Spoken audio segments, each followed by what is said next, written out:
வணக்கம் மாணவ மாணவிகளே. காப்போத்தா சாதாரணதர மாணவர்களுக்கான வரலாறு.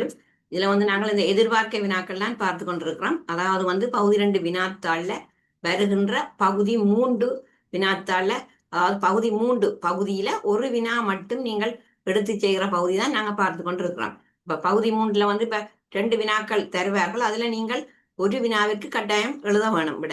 அப்ப அந்த வகையில நான் நேற்று அந்த என்னென்ன பகுதிகளில் வரும்னு சொல்லி சொன்னான். அதாவது உலக மகா யுத்தங்கள், அதே போல உலகில் ஏற்பட்ட புரட்சிகள், அத மாதிரி கைத்தொழில் புரட்சி, மற்றது மறுமலர்ச்சி. இந்த 4 அலகுகள்ல தான் கூடுதலாக இந்த கேள்வி கடந்த 10 வருட காலங்கள்ல வந்திருக்கிறது. அப்ப அதை வைத்துக்கொண்டுதான் நான் இப்ப நேற்று கைத்தொழில் புரட்சி சம்பந்தமான ஒரு கொஞ்சம் வினாக்களை விடைகளோட பார்த்தனார்கள். இன்றைக்கு உலகில் ஏற்பட்ட புரட்சிகள் தரம், அதாவது உலகில் ஏற்பட்ட புரட்சிகள்ன்றதுல நாங்கள் அந்த அமெரிக்க சுதந்திர போர், பிரான்சிய புரட்சி, ரஷ்ய புரட்சி அப்படியானதுகளை நாங்கள் பார்ப்போம். அதுல எப்படி வினாக்கள் பெறலாம் என்ற எதிர்பார்க்க வினாக்கள் எப்படி பெறலாம் அந்த செக்ஷன்ல. அப்ப அதுக்கு நான் இங்க உங்களுக்கு இதுல விடைகளோட 2 வினாக்கள் போட்டிருக்கிறேன். அப்ப அதை நாங்கள் இன்றை பார்ப்போம்.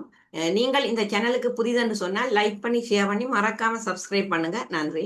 வாங்க வீடியோவுக்கு போவோம். முதலாவது, அமெரிக்க கண்டத்தில் குடியேற்றங்களை அமைத்த 3 ஐரோப்பிய நாடுகளை குறிப்பிடுக. அதாவது அமெரிக்க கண்டத்தில குடியேற்றங்களை அமைத்த 3 ஐரோப்பிய நாடுகள். அப்ப அந்த 3 ஐரோப்பிய நாடுகள் எவை என்று சொன்னால் போர்த்துக்கல், ஸ்பானியா, ஒல்லாந்து, பிரான்ஸ், இங்கிலாந்து. இப்ப இந்த இடங்கள் உலக படத்திலேயும் கேட்கலாம். போர்த்துக்கல், போர்த்துக்கல் தலைநகர், போர்த்துக்கல் பெறது போர்த்துக்கல் தலைநகரம் லிஸ்பன் கேட்பினோம். அதே மாதிரி ஸ்பானியா குறிக்க தெரியணும். ஒல்லாந்து, பிரான்ஸ், இங்கிலாந்து. அப்ப இங்கிலாந்துன்னு சொன்னால் அதாவது பிரித்தானியான்றதான் பெயர். அப்ப இங்க நாங்கள் அந்த இடங்கள் குடியேற்றங்களை அமைத்த 3 ஐரோப்பிய நாடுகள் எவை என்று சொன்னால் இதற்கு 3 புள்ளிகள். போர்த்துக்கல், ஸ்பானியா, ஒல்லாந்து, பிரான்ஸ், இங்கிலாந்து. அடுத்தது பார்ப்போம். இதுல 2வது வினாவில 2 ஏபி என்ற கருத்து கூற்றுகள் தந்திருக்கிறோம். அதாவது 4 புள்ளிகள். அமெரிக்க சுதந்திர போருக்கு கருப்பொருளான சுலோகம் யாது? அதாவது அதனுடைய அந்த தாரக மந்திரம் கேட்கலாம், இல்ல கருப்பொருளுக்கான சுலோகம். பிரதிநிதித்துவம் இன்றேல் வரியும் இல்லை என்றதான் அந்த சுலோகம். இப்ப இது பகுதி ஒன்றிலும் கேட்கலாம். பிரதிநிதித்துவம் இன்றேல் வரியும் இல்லை என்பது எந்த புரட்சியுடன் தொடர்புடையது? ரஷ்ய புரட்சி, அமெரிக்க புரட்சி, சீன புரட்சி என்று சொல்லி அதுல 4 விடைகளை தந்துட்டு கேட்கலாம் சரியானது. அப்ப எங்களுக்கு தெரியும் இது இந்த பிரதிநிதித்துவம் இன்றேல் வரியும் இல்லை என்ற அந்த சுலோகம் அமெரிக்க சுதந்திர போருக்குரியது. அப்ப பகுதி ஒன்றிலும் அதில் கேட்கலாம். அத மாதிரி ரஷ்ய புரட்சிக்கு கருப்பொருளான சுலோகம் யாது? அப்ப அது எங்களுக்கு தெரியும். இதுக்கும் பகுதி ஒன்றுல சுலோகத்தை தந்துட்டு இந்த புரட்சிக்குரியதுன்னு கேட்கலாம். அப்ப இங்க ரஷ்ய புரட்சிக்குரிய சுலோகம் உணவு, நிலம், சமாதானம். அப்ப இதுல இந்த உணவுன்னு தந்துட்டு சில நேரம் நிலத்தை காணி என்று தருவார்கள். இப்ப பகுதி ஒன்றுல வினாக்கள் விரைக்க உணவு, காணி, சமாதானத்தை அமைதி என்றும் போட்டு அப்படியும் வினாக்கள் வந்திருக்குது பாஸ் பேப்பர்கள்ல. உணவு, காணி, அமைதி என்ற சுலோகம் இந்த புரட்சிக்கு உரியது என்று சொல்லி. அப்ப அதுல எல்லா புரட்சியையும் தந்துட்டு நீங்க அதுல சரியானதை, அப்ப இது உங்களுக்கு தெரியும். அதாவது இந்த உணவு, நிலம், சமாதானம் என்பது ரஷ்ய புரட்சிக்குரிய கருப்பொருளான சுலோகம். அப்ப இந்த 2ம் சரியா எழுதினா 4 புள்ளிகள். அடுத்தது பார்ப்போம். இந்த அமெரிக்க சுதந்திர போர் ஏற்படுவதற்கான 2 காரணங்களை விவரிக்குக. அப்ப அமெரிக்க சுதந்திர போர் ஏற்பட்டதற்கான 2 காரணங்கள். அப்ப அதுல நாங்கள் பார்த்தோம்னு சொன்னால் அமெரிக்க குடியேற்றவாசிகள் நீண்ட காலமாக பிரித்தானிய தலையீட்டிற்கு மாறாக சுய நிர்வாகத்திற்கு பழக்கப்பட்டிருந்தமை. இது முதலாவது பாயிண்ட். 2வது நாங்க பார்த்தோம்னு சொன்னா பிரித்தானியர் பின்பற்றிய தாய் நாட்டிற்கு சாதகமான பொருளாதார கொள்கை. அதே போல 1763க்கு பின்னர் அமல் செய்யப்பட்ட புதிய வரிகள், அதாவது சீனி வரி, நாணய வரி, முத்திர வரி. அது இந்த 1763ஆம் ஆண்டுக்கு பிறகு இந்த வரிகள் விதிக்கப்பட்டது. அதே போல குடியேற்றவாசிகளின் நீதியான போராட்டங்களை கட்டுப்படுத்த பிரித்தானியா நடவடிக்கை எடுத்தமை. அதே போல சுதந்திரம் தொடர்பாக குடியேற்றவாசிகளிடையே காணப்பட்ட ஆர்வம், மற்றது குடியேற்றவாசிகளின் எண்ணங்கள், மனநிலைகள், அதுவும் ஒரு காரணம். அந்த கருத்துக்களை பிரித்தானிய அரசாங்கம் சரியாக புரிந்து கொள்ளாமே. அப்ப அந்த குடியேற்றவாசிகளுடைய எண்ணங்கள், அவையின் மனநிலை எப்படியானது என்ற அந்த கருத்துக்களை பிரித்தானிய அரசாங்கம் சரியாக புரிந்து கொள்ளவில்லை. அப்ப அதுதான் இங்க நாங்கள் இந்த அமெரிக்க சுதந்திர போர் ஏற்படுவதற்கான காரணங்களாக அமைகின்றது. அப்ப இதுல விவரிக்க சொல்லி கேட்டிருக்கு. நீங்கள் அதுல ஏதாவது 2 பாயிண்ட்ஸ் எடுத்து விளக்கம் கொடுக்கலாம். அதுல அந்த விதிக்கப்பட்ட சீனி வரி, நாணய வரி, முத்திர வரி என்றதை எடுத்து சொல்லலாம். அதுக்குரிய விளக்கம் உங்களுக்கு பாடநூல்ல இருக்கிறது. அதே போல இந்த இதுல வந்து போடப்பட்ட, அதாவது இந்த குடியேற்றவாசிகள் நீண்ட காலமாக பிரித்தானிய தலையீட்டுக்கு மாறாக சுய நிர்வாகத்துக்கு பழக்கப்பட்டிருந்தவை. அப்ப இதுல சொல்லப்பட்டதுல ஏதாவது 2 காரணியை நீங்கள் விளக்கம் கொடுக்கலாம் முழுமையான புள்ளிகளை பெற. அடுத்தது ரஷ்ய புரட்சி தோன்றுவதற்கான 3 காரணங்கள். ஏன் ரஷ்ய புரட்சி தோன்றியது, அதுக்கான காரணம் என்ன என்று சொன்னால், அதாவது வந்து இங்க சார் மன்னர்களின் ஊழல் நிறைந்த ஆட்சி முறை, அதாலதான் இந்த ரஷ்ய புரட்சி ஏற்பட்டது. அப்ப அந்த புரட்சி ஏற்பட்டதற்கான காரணம் இந்த ஊழல் நிறைந்த ஆட்சி முறை. அடுத்தது மக்களை கொடுமைப்படுத்தி வரி அறவிட்டமை. அப்ப அதனாலேயும் இந்த ரஷ்ய புரட்சி ஏற்பட்டதுன்னு சொல்லப்படுகிறது அந்த காரணம். அதே போல பிரபுக்களால இங்க மக்கள் துன்பங்களை அனுபவித்தார்கள். எப்படிப்பட்ட மக்கள் என்றால் சாதாரண மக்கள் அனுபவித்த துன்பங்கள், அதமாய் தொழிலாளர்கள் அனுபவித்த துன்பங்கள். அதே போல ரஷ்யா விவசாயிகளையும் தொழிலாளர்களையும் யுத்தத்தில் ஈடுபடுத்தியமை. அப்ப விவசாயத்துல ஈடுபடாமல் அங்க வந்து இராணுவ சேவைக்காக வரும்படி அவர்களை அழைத்தமை.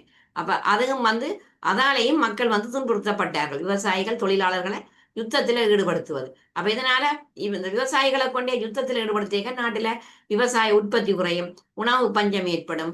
அப்ப அதனால உணவுக்கு தட்டுப்பாடெல்லாம் ஏற்படும். அப்ப நிறைய பிரச்சனை. அப்ப இதை வந்து மக்கள் எதிர்த்தார்கள், அதால ரஷ்ய புரட்சி ஏற்பட்டது. அது மாதிரி நாடு முழுவதும் ஏற்பட்ட உணவு பஞ்சமும் பொருட்களின் விலை அதிகரிப்பும். அப்ப பொருளுக்கு தட்டுப்பாடு ஏற்பட்ட உடனே தெரியும், விலை வந்து கருப்பு சந்தையில விற்கப்படும், அதாவது பொருட்களின் விலை வந்து கூடுதலா அதிகரிக்கும். இதனாலேயும் இந்த ரஷ்ய புரட்சி ஏற்பட்டது. அது மாதிரி நில உரிமை பிரபுக்களிடம் காணப்பட்டமை. அப்ப அதாவது நிலத்தின் ஏகபோக உரிமை வந்து பிரபுக்களிடம் தான் இருந்தது, சாதாரண குடிமக்களுக்கெல்லாம் அப்படியான உரிமைகள் இருக்கவில்லை. திருச்சபையின் ஆதிக்கம் அதிகரித்து காணப்பட்டமை. அது மாதிரி முதலாம் உலக மகா யுத்தத்தில் ரஷ்யா பங்கெடுத்தமையால் நாட்டில் ஏற்பட்ட குழப்பகரமான நிலைமை. அப்ப இவ்வளவு காரணங்களும் இந்த ரஷ்ய புரட்சி ஏற்படுவதற்கான காரணங்கள். அப்ப இதுல நாங்கள் ஊழல் நிறைந்த ஆட்சி முறை, மன்னர்களின் மற்ற மக்களை கொடுமைப்படுத்தி வரி அறவிட்டமை, அத மாதிரி இங்க வந்து அந்த விவசாயிகள் தொழிலாளர்களை யுத்தத்துல ஈடுபடுத்தியமை, அதால உணவு பஞ்சம் பொருட்களின் விலை கூடியமை. அப்ப இப்படியான காரணங்களாலதான் இங்க வந்து இந்த ரஷ்ய புரட்சி வந்து ஏற்பட்டது. அப்ப 3 காரணங்கள். அதுல வந்து நீங்கள் 6 புள்ளிகள் என்று சொல்லி விளக்கு கண்டு போட்டாக்க, அப்ப 3 காரணங்கள் எடுத்து அந்த வரி, மற்ற விவசாயிகள் தொழிலாளரை விவசாயத்துல ஈடுபடாமல் அந்த இராணுவ சேவைக்குள்ள உட்படுத்தியல அதால ஏற்பட்ட அந்த அது தொடர்பான அந்த விளக்கங்களை நீங்கள் போட்டு கொஞ்சம் கூடுதலாக அழுகிற போது அந்த முழுமையான புள்ளிகளை பெற்றுக்கொள்ள முடியும். அது பாடநூல்ல இருக்கிறது. அடுத்தது பார்ப்போம், அந்த உலகில் ஏற்பட்ட புரட்சிகளை நாங்கெல்லாம் எதிர்பார்க்க வினாக்கள்லாம். அப்ப அந்த புரட்சி சம்பந்தமாக இப்படி எப்படியெல்லாம் கேள்வி வரும். இப்ப இதுல பார்ப்போம், நாங்கள் பிரித்தானியரால் வட அமெரிக்காவில் தாவிக்கப்பட்ட 3 குடியேற்றங்களின் பெயர்களை குறிப்பிடுக. அதாவது பிரித்தானியரால வட அமெரிக்காவில தாவிக்கப்பட்ட 3 குடியேற்றங்கள். அப்ப இது வந்து நான் என்னுடைய இந்த மெயின் வீடியோவிலேயே நான் போட்டிருக்கிறேன். அந்த குடியேற்றங்கள் 16 குடியேற்றங்கள். அந்த குடியேற்றங்கள் வந்து என்னென்ன படம் எல்லாம் அதுல நான் போட்டிருக்கிறேன். நீங்கள் அதுல போனால் இந்த பாடத்தை வந்து நீங்கள் முழுமையாக பார்க்கக்கூடியதாக இருக்கும். அந்த குடியேற்றங்கள் அவ்வளவு நிறுவப்பட்ட குடியேற்றங்கள் போட்டிருக்கிறேன்.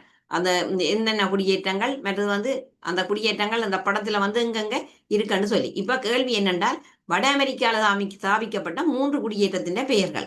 அப்ப இதுல வந்து Virginia, Massachusetts, New York, New Hampshire, Maryland, Connecticut, Rhode தீவு என்று சொல்லி நாங்க இதுல போட்டிருக்கிறோம். அப்ப இதுல வந்து இப்ப நாங்கள் உங்களுக்கு இப்படி ஒரு கேள்வி கேட்கலாம். அதுல வந்து இந்த பிரித்தானியரால அமெரிக்காவில் நிறுவப்பட்ட குடியேற்றத்துல முதல் நிறுவப்பட்ட குடியேற்றம் எது, பகுதி 1ல கேட்க முதல் நிறுவப்பட்ட குடியேற்றம் எது என்று சொல்லி கேட்கலாம். அதாவது வந்து வேர்ஜினியா என்ற குடியேற்றம் தான் அங்க வந்து முதலாக நிறுவப்பட்ட குடியேற்றம் என்று தெரியும். அப்ப இந்த வேர்ஜினியா தான் முதல் நிறுவப்பட்ட குடியேற்றம். அப்ப இதுல வந்து இப்ப உங்களுக்கு கேட்கப்பட்ட கேள்வி வந்து 3 குடியேற்றங்கள்.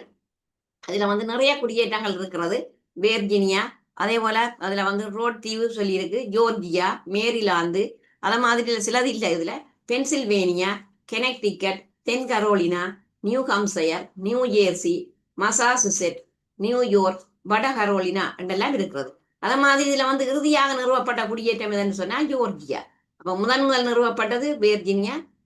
வட அமெரிக்காவில் இறுதியாக நிறுவப்பட்ட குடியேற்றம் என்று கேட்டால் அது இப்ப பகுதி 1ல ஜோர்ஜியா என்றதான் அதுக்குரிய விடை. அப்ப இதுல அந்த குடியேற்றங்கள்ல உங்களுக்கு இப்ப 3 தான் கேட்டிருக்கணும். அத மாதிரி ஐரோப்பியர்கள் அமெரிக்காவில் குடியேற்றங்களை தாவிப்பதற்கு அடிப்படையாக அமைந்த 2 காரணங்களை எழுதுக. அதாவது ஐரோப்பியர்கள் அமெரிக்காவில் குடியேற்றங்களை தாவிப்பதற்கு அடிப்படையாக அமைந்த 2 காரணம் என்ன என்றதான் கேள்வி. அப்ப அதுக்கு என்ன காரணங்கள்னு சொன்னால், ஒன்று வந்து கத்தோலிக்க அதாவது வந்து கத்தோலிக்க புரொட்டஸ்டாந்து மதத்தவரிடையே ஏற்பட்ட மோதல் காரணமாக சமய சுதந்திரத்தை எதிர்பார்த்து மக்கள் புதிய இடத்திற்கு செல்ல விரும்பியமை. அப்ப அதுதான் அந்த காரணம். அதாவது வந்து இப்ப கேள்வி, ஐரோப்பியர்கள் அமெரிக்காவில குடியேற்றங்களை தாவிக்க அடிப்படையாக அமைந்த காரணம். அப்ப ஏன் இவர்கள் அங்க போனார்கள் அமெரிக்காவில குடியேற்றத்தை ஸ்தாபிப்பதற்கு? அப்ப அதுக்கு காரணம் வந்து இந்த கத்தோலிக்கருக்கும் புரொட்டஸ்டாந்து மதத்தவருக்கும் ஏற்பட்ட மோதலால சமய சுதந்திரத்தை எதிர்பார்த்து, அதாவது சுதந்திரமா இருக்கணும்ன்றதுக்காக புதிய இடத்துக்கு செல்ல விரும்பியமை, அது ஒரு காரணம். அத மாதிரி வர்த்தகத்தின் பொருட்டு புதிய பிரதேசத்துல நிலத்தை பெற்றுக்கொள்வதன் மூலம் வாழ்வை சிறப்பாக்கி கொள்ள மக்கள் விரும்பியமை. அப்ப அவை வந்து வேறு ஒரு இடத்துக்கு மாறுவதன் மூலம் தங்களோட வாழ்வை வந்து சிறப்பாக்கி கொள்ளலாம் என்று நினைத்தார்கள். அத மாதிரி புகழையும் செல்வத்தையும் அதிகரிக்கும் நோக்குடன் ஐரோப்பிய நாடுகளின் ஆட்சியாளர்கள் புதிய இடங்களை கண்டுபிடிப்பதற்கு ஆர்வம் காட்டியமை. அப்ப அவர்கள் வந்து வேற ஒரு இடத்திலே குடியேறிய தாங்கள் புதிய இடங்களை கண்டுபிடிக்கவெல்லாம் ஒரு ஆர்வம் ஏற்படும் என்று, அதற்காகவும் அவர்கள் வந்து இவ்வாறு வட அமெரிக்காவில குடியேற்றங்களை அமைப்பதற்காக அவர்கள் வந்து அந்த வேற இடத்துக்கு அவர்கள் சென்றிருந்தார்கள். அப்ப இவ்வளவு காரணங்களாலும் தான் அவர்கள் வட அமெரிக்காவில குடியேற்றங்களை அமைத்தார்கள். அப்ப இதுல நான் அந்த முதலாவது சொல்லப்பட்ட கேள்விக்கு இந்த குடியேற்றங்களை இங்க தொடர்ந்து நான் போட்டிருக்கேன். வட கரோலினா, தென் கரோலினா, பென்சில்வேனியா, ஜோர்ஜியாண்டு. அப்ப முதல் நிறுவப்பட்ட குடியேற்றம் வெர்ஜீனியா, இறுதியாக நிறுவப்பட்ட குடியேற்றம் இங்க கடைசியில கொண்டு போட்டாரு ஜோர்ஜியா என்று போட்டாரு. அப்ப இப்ப ரெண்டாவது வினா பார்த்தாச்சு. அப்ப வட அமெரிக்காவில வந்து இந்த குடியேற்றங்களை தாவிக்க அடிப்படையாக அமைந்த 2 காரணம், அது தெரியும். அடுத்தது, பிரான்சிய புரட்சி ஏற்படுவதில் செல்வாக்கு செலுத்திய 2 காரணங்களை விவரிക്കുക. அதாவது இந்த பிரான்சிய புரட்சி ஏற்படுவதில் செல்வாக்கு செலுத்திய 2 காரணங்கள். அப்ப அந்த காரணங்களை நாங்க பார்த்தோம்னு சொன்னால், ஒன்று வந்து அரசிடம் காணப்பட்ட எல்லையற்ற அதிகாரம், அத மாதிரி ஊழல் நிறைந்த ஆட்சி, மற்றது எதிரிகளை அடக்க எடுத்த நடவடிக்கைகள், மற்றது அரசன் சுகபோக வாழ்க்கை. என்னன்னு சொன்னா அரசன் வந்து ஆடம்பரமான ஒரு மாளிகையில தான் வாழ்ந்தார். அதே போல அங்க சுகபோக வாழ்க்கையும் வாழப்பட்டது. மற்ற பொதுமக்களுக்கும் அரசனுக்கும் இடையே காணப்பட்ட இடைவெளி அதிகரித்தமை, மற்ற பொதுமக்கள் அரசனை சந்திப்பதற்கு அனுமதி மறுக்கப்பட்டமை. அப்ப அரசனை சூழ இருந்த மத உரிமையும் பிரபுக்களும் பொதுமக்கள் தொடர்பில் சரியான தகவலை வழங்காம. அப்ப அரசன் என்ன செய்வான்னு சொன்னா, தன்னை சூழ இருந்த மத உரிமை பிரபுக்கள்கிட்ட தான் எல்லாத்தையும் சொல்லி விடுறது, போய் பொதுமக்களுக்கு தகவல்களை வழங்க சொல்லி. அப்ப அவ வந்து இவர்கள் என்ன செய்வார்கள்னு சொன்ன, இந்த மத உரிமையாரும் பிரபுக்களும் அரசன் சொன்னதுக்கு மாறாக வேற வேற தகவல்களை கொண்டே பொய்யாக மக்களுக்கு வழங்குறது. அப்ப அதுகள் எல்லாம் இந்த புரட்சி ஏற்படுவதற்கு ஒரு காரணம். பிரான்சிய புரட்சி. அரச ஆட்சி அதிக ஊழல் நிறைந்ததாக காணப்பட்டமை, அதுவும் இந்த புரட்சி ஏற்படுவதற்கு ஒரு காரணம். பிரதேச நிர்வாகிகளின் வினைத்திறனற்ற ஆட்சி ஊழல் நிறைந்ததாக காணப்பட்டமை. அதே போல ஆலோசனை சபையினதும் அமைச்சரவையினதும் செயற்பாடுகள், இன்டென்டன்ட் அதிகாரிகள் நியமிக்கப்பட்டமையால் மக்கள் துன்பத்திற்குள்ளாகியமை. நாட்டில பெரும்பான்மையான சாதாரண மக்களுக்கு சலுகைகள் எதுவும் கிடைக்காமை. அப்ப இங்க வந்து மன்னன் மத உரிமை பிரபுக்கள் தான் கூடுதலாக சுகபோக வாழ்க்கையை பெற்றிருந்தார்கள். பாதிக்கப்பட்டது யாருன்னு சொன்னால் கூடுதலாக அந்த மத்தியதர வர்க்கம் மற்ற பொதுமக்கள் தான் இங்க வந்து அதிக அளவில் பாதிக்கப்பட்டார்கள். நில உரிமை பிரபுக்களுக்கும் குருமாருக்கும் கிடைத்தமையால் பொதுமக்கள் துன்பம் அடைந்தமை. அப்ப நில உரிமை கூட இவர்களுக்கு தான் கிடைத்தது, பிரபுக்களுக்கும் குருமாருக்கும். பொதுமக்களுக்கு அது ஒன்றும் கிடைக்கல. அதால மக்கள் வந்து துன்பங்களை அடைந்தார்கள். அது மாதிரி பிரபுக்களுக்கு வழங்கப்பட்ட சலுகைகள், வினைத்திறனற்ற வரி அறவீடு, தத்துவ ஞானிகளின் கொள்கைகள், கருத்துக்கள், அதமாய் திருச்சபை என்ற சர்வாதிகாரம், தேவையற்ற யுத்த செலவு, ஸ்டேட் ஜெனரல் பாராளுமன்றம் 175 வருடங்களாக கூட்டப்படாமை, இதுகள் எல்லாமே இந்த பிரான்சிய புரட்சி ஏற்படுவதற்கான காரணங்கள் தான். அப்ப இப்ப உங்களுக்கு கேட்கலாம், அதாவது இந்த பிரான்சிய புரட்சி ஏற்படுவதற்கான காரணங்கள்ல வந்து உடனடி காரணம் வந்து, அதாவது ஸ்டேட் ஜெனரல் பாராளுமன்றம் அதாவது வந்து கூட்டப்படாமையும், பஸ்டில் சிறைச்சாலை தாக்கப்பட்டமையும். இந்த பிரான்சிய புரட்சி ஏற்படுவதற்கான உடனடி காரணம் என்று கேட்க, இப்ப 4 விடை கொண்டுள்ள வரைக இந்த பஸ்டில் சிறைச்சாலை தாக்கப்பட்டமை என்றதும், அந்த ஸ்டேட் ஜெனரல் பாராளுமன்றம் கூட்டப்படாமையும் உடனடி காரணங்களாக காணப்படுகின்றது.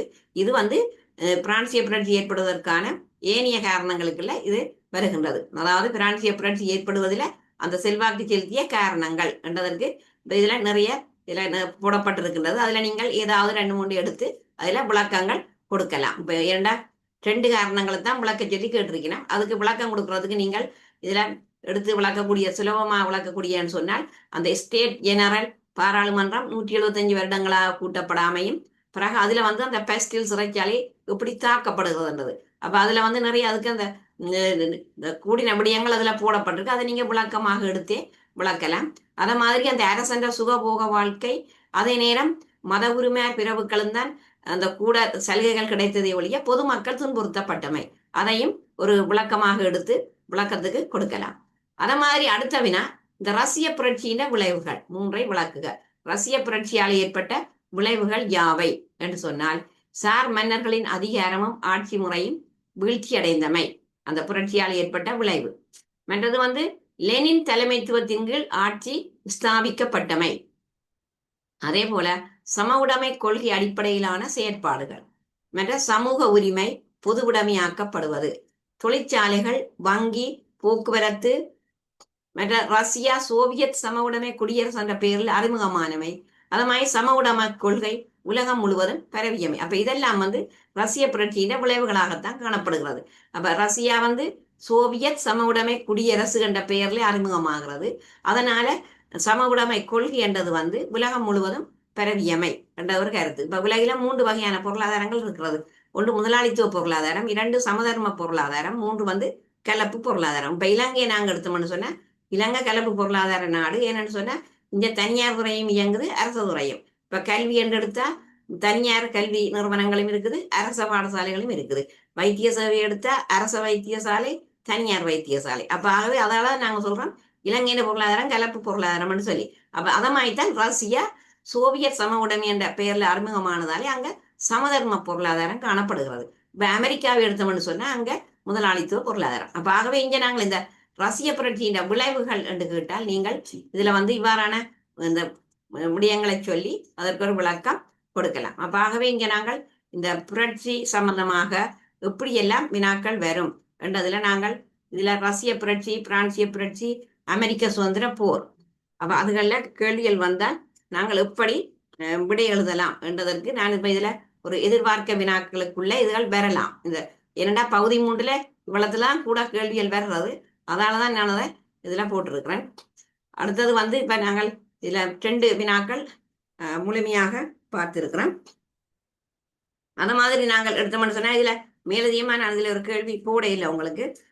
அதுக்குரிய விடயம் வேணும் என்றால் அதுல சொல்லலாம். அதாவது வந்து வினாக்களை தந்துட்டு அதுல கேள்வியல் கேட்கப்படலாம்.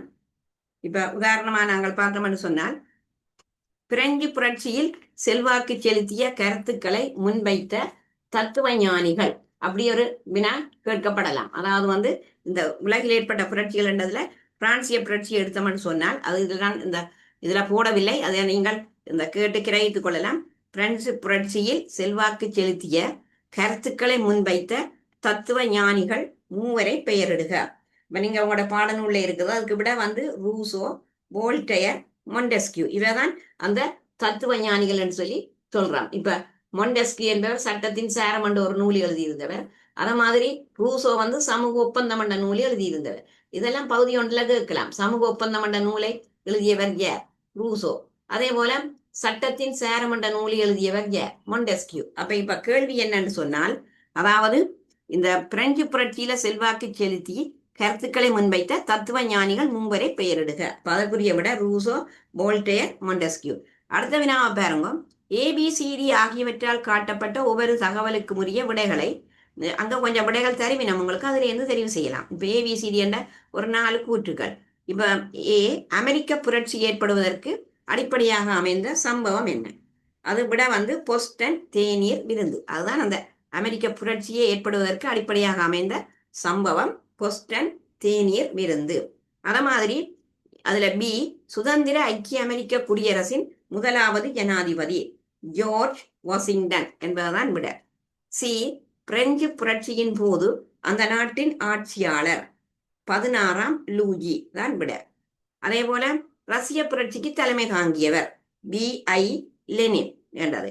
அப்ப இப்படி பிரான்சிய புரட்சியில இப்படி ஒரு கேள்விகள் கேட்கப்படலாம். அது மாதிரி அடுத்த 3வது வினாவை பார்ப்போம். அதுல பிரெஞ்சு புரட்சியின் பின்னர் அந்த நாட்டில் ஏற்பட்ட மாற்றங்கள் 2ஐ சுருக்கமாக குறிப்பிடுக.